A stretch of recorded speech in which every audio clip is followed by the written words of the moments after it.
two strangers meeting at a safe distance for the first time, but they already have an important bond. New at 10, Russell Kinsall is live at the Chase Park Plaza explaining this truly remarkable story. Steve, this is an amazing story. A 24-year-old medical school student needing a kidney transplant very badly.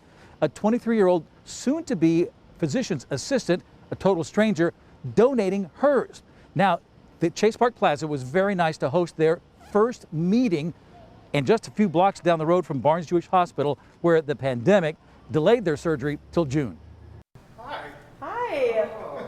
How are you? I'm well, how are you? Good. 2 months after their surgeries, Stephen Troop finally got to meet Sydney Jenkins, the stranger who gave up one of her kidneys so he could live. What kind of physician do you want to be? Do you want to specialize in? Last year, Troop went in for his first kidney transplant. His mother was the donor. His kidneys were failing badly. He described it as he found out that my kidneys were like a car on the side of the road that was on fire and crashed. But something went wrong. His immune system overreacted. He would need a second transplant. And so what they found was that the vein they had hooked up to my mom's kidney inside of me had clotted. In the meantime, Jenkins had signed up and was a match to be a donor for a friend, only to find out he was given another kidney. I was disappointed because I had already set my mind to the fact that I was going to do it. She was still committed to being a donor and was a match for Troop.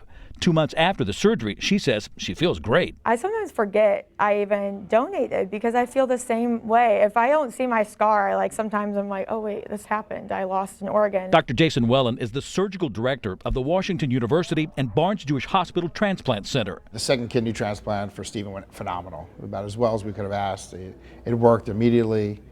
He was up and walking around, feeling well. And I feel like I'm a brand new version of me. Because of social distancing, Stephen couldn't hug his donor, but he thanked Sydney, and the two began a special friendship. The idea of giving up literally a part of yourself to a complete stranger is an incredible act of kindness and unselfishness. I didn't go into this because I wanted recognition or acknowledgement.